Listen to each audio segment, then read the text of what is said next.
द्वापर युग की बात है। एक बार पांडुपुत्र धर्मराज युधिष्ठिर भगवान श्री कृष्ण के पास गए और हाथ जोड़कर बोले, हे जनार्दन, आपको नमस्कार है। आप बतलाइए कि आश्विन माह के कृष्ण पक्ष में कौन सी एकादशी आती है, उसका नाम क्या है। उस एकादशी के व्रत की कथा और महत्व मुझसे कहिए। सुदर्शनधारी भगवान श्री कृष्ण जी महाराज बोले, हे वत्स, आश्विन माह के कृष्ण पक्ष में संसार के सभी पापों से मुक्त कराने वाली इंदिरा नाम की एकादशी होती है। इस एकादशी के व्रत के प्रभाव से बड़े बड़े पाप भी नष्ट हो जाते हैं। इंदिरा एकादशी का व्रत करने वाले मनुष्य के नर्क में गए हुए पितरों को भी उत्तम गति प्राप्त होती है और उनका भी उद्धार हो जाता है। धर्मराज युधिष्ठिर हाथ जोड़कर बोले, हे कमलासन, मैं आपसे ये कथा सुनना चाहता हूं। इंदिरा एकादशी के देवता कौन हैं? इस व्रत को करने की क्या विधि है और इससे किस पुण्य की प्राप्ति होती है? भगवान श्री कृष्ण ने राजा युधिष्ठिर से कहा, हे राजन, मैं उस पाप को नाश करने वाले व्रत को तुमसे कहूंगा। संसार के हित के लिए मैं तुमसे इंदिरा एकादशी व्रत की कथा और महत्व कहता हूं। इंदिरा एकादशी में शंख, चक्र और गदा को धारण करने वाले लक्ष्मीपति भगवान श्री हरि विष्णु भगवान का पूजन करना चाहिए। हे राजन, मैं इस अद्भुत व्रत को करने की संपूर्ण विधि समस्त संसार के कल्याण के लिए कहता हूं। तुम ध्यानपूर्वक सुनो। आश्विन माह के कृष्ण पक्ष में दशमी के दिन एक बार भोजन करके पृथ्वी पर शयन करे। दूसरे दिन एकादशी के आने पर भक्ति भाव से एकादशी व्रत के नियमों को ग्रहण करे कि मैं आज निराहार रहकर सब भोगों से वर्जित रहूंगा और कल द्वादशी के दिन ही भोजन करूंगा। इसके बाद श्री हरि विष्णु को इस प्रकार बुलाते हुए कि हे पुंडरीकाक्ष, हे अच्युत, आप मेरी रक्षा करो। इस प्रकार नियम करके दोपहर के समय में श्री शालिग्राम भगवान के सामने विधि पूर्वक श्राद्ध करके दक्षिणा आदि से शुद्ध ब्राह्मणों का पूजन करके उनको फलाहार का भोजन कराएं और बचे हुए फलाहार को पितरों का नाम लेकर गौ माता को खिला दें तथा धूप, गंध आदि से भगवान श्री हरि विष्णु का पूजन करे।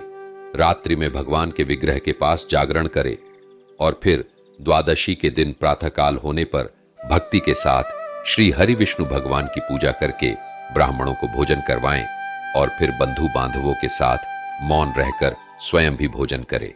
हे राजन, इस विधि से आलस्य रहित होकर व्रत को करने वाला इस लोक में परम यश भोग कर अंतकाल में श्री हरि के लोक को जाता है और उसके सभी पितर विष्णु लोक चले जाते हैं। भगवान श्री कृष्ण ने कहा, हे राजा युधिष्ठिर, अब मैं तुमसे इंदिरा एकादशी की कथा कहता हूं। तुम चित्त लगाकर सुनो।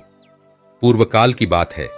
सतयुग में महिष्मती नाम की नगरी में शत्रुओं को दमन करने वाला इंद्रसेन नाम का एक प्रतापी राजा राज्य करता था। उसके शत्रु सदैव उससे भयभीत रहते थे। वह राजा इंद्रसेन पुत्र, पौत्र तथा धन धान्य से युक्त और भगवान विष्णु का अनन्य भक्त था। वह राजा मुक्ति को देने वाले भगवान श्री हरि के नाम को हमेशा ही जपता रहता था। एक दिन राजा अपनी राज्य सभा में सुखपूर्वक बैठा था कि देवर्षि नारद आकाश मार्ग से वहां आए। नारद जी को देखकर राजा हाथ जोड़कर आसन से उठा और प्रणाम करके विधि पूर्वक पूजन करके उन्हें आदर सहित आसन पर बिठाया। तब देवर्षि नारद ने कहा, हे राजन, आपके राज्य में सब कुशल से तो हैं? मैं आपकी धर्मपरायणता देखकर अत्यंत प्रसन्न हूं। राजा इंद्रसेन बोले, हे मुनिश्रेष्ठ, आपकी कृपा से मेरे राज्य में सब कुशल पूर्वक हैं तथा आपकी कृपा से मेरे सभी यज्ञ कर्म आदि सफल हो गए हैं। हे देवर्षि, अब आप कृपा कर यह बताएं कि आपका यहां आगमन किस प्रयोजन से हुआ है? मैं आपकी क्या सेवा करूं? नारद जी ने कहा, हे नृपश्रेष्ठ, सुनो, मेरी बात तुम्हें आश्चर्य में डालने वाली है। मैं किसी कार्य हेतु ब्रह्मलोक से यमलोक में गया था। मेरे आगमन से प्रसन्न होकर यमराज ने मेरी भक्तिपूर्वक पूजा की और मुझे श्रेष्ठ आसन पर बैठाया। उस समय यमराज की सभा में मैंने तुम्हारे पिता राजा सत्यवान को भी देखा था। तुम्हारे पिता महान ज्ञानी, दानी तथा धर्मात्मा थे, परंतु जीवन काल में एकादशी का व्रत भंग हो जाने के कारण उन्हें अभी तक मुक्ति नहीं मिली है और उन्हें यमलोक में ही रहना पड़ रहा है। राजन, उन्होंने तुमसे कहने के लिए एक संदेश दिया है। तुम ध्यानपूर्वक उस संदेश को सुनो। राजा ने उत्सुकता से पूछा, क्या संदेश है देवर्षि? कृपा कर यथाशीघ्र कहें। राजन, तुम्हारे पिता ने मुझसे प्रार्थना पूर्वक कहा है कि देवर्षि, आप मेरे पुत्र इंद्रसेन, जो कि महिष्मति नगरी का राजा है, उसके पास जाकर एक संदेश देने की कृपा करें कि मेरे एकादशी के व्रत भंग के पाप के कारण ही मुझे यह यमलोक मिला है। यदि मेरा पुत्र आश्विन माह के कृष्ण पक्ष की इंदिरा एकादशी का व्रत करे और उस व्रत के फल को मुझे दे देगा तो मेरी मुक्ति हो जाएगी और मैं भी इस लोक से निकलकर स्वर्गलोक में वास करूंगा। राजा इंद्रसेन को अपने पिता के यमलोक में पड़े होने की बात सुनकर महान दुख हुआ और उसने नारद जी से कहा, हे नारद जी, ये तो बड़े दुख का समाचार है कि मेरे पिता यमलोक में पड़े हैं। मैं उनकी मुक्ति का उपाय अवश्य करूंगा। आप मुझे इंदिरा एकादशी व्रत का विधान बताने की कृपा करें।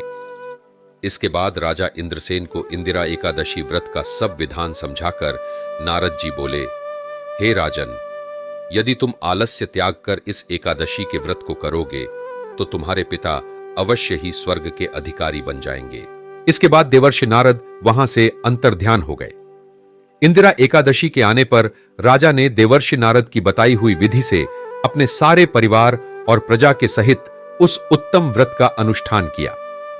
बंधु बांधवों सहित इस व्रत के करने से आकाश से पुष्पों की वर्षा हुई और राजा के पिता यमलोक से गरुड़ पर बैठकर श्री विष्णु धाम को चले गए। इस एकादशी के व्रत के प्रभाव से राजा इंद्रसेन भी इस लोक में सुख भोग कर अंत में स्वर्गलोक को चले गए।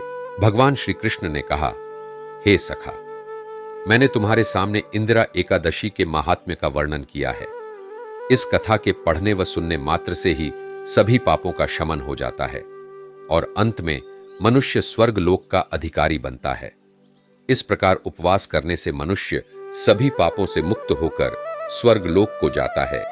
जो मनुष्य पापों को नष्ट करने वाली इस एकादशी व्रत की कथा सुनते हैं, उन्हें अश्वमेध यज्ञ के समान फल की प्राप्ति होती है। भगवान श्री कृष्ण बोले, हे धर्मराज युधिष्ठिर, इस लोक और परलोक में सुख की इच्छा करने वाले मनुष्यों को इसका व्रत करना चाहिए। इसका महात्म सुनकर मनुष्य सब पापों से छूट जाते हैं और इस लोक में सुख भोग कर अंत में विष्णु लोक को जाते हैं। इस पवित्र इंदिरा एकादशी की कथा मैंने तुमको सुना दी है। इस प्रकार इंदिरा एकादशी की कथा सुनकर धर्मराज युधिष्ठिर बहुत प्रसन्न हुए और नियमानुसार एकादशी का व्रत करने लगे। अपने सनातनी होने पर हमेशा गर्व करें। श्री सीताराम भक्तवत्सल दिव्य संस्थान की प्रस्तुति। कृपया हमारे चैनल को सब्सक्राइब और शेयर करें। अपने सुझाव कमेंट बॉक्स में लिखें और हमेशा रटते रहें। जय श्री राम, जय जय श्री राम।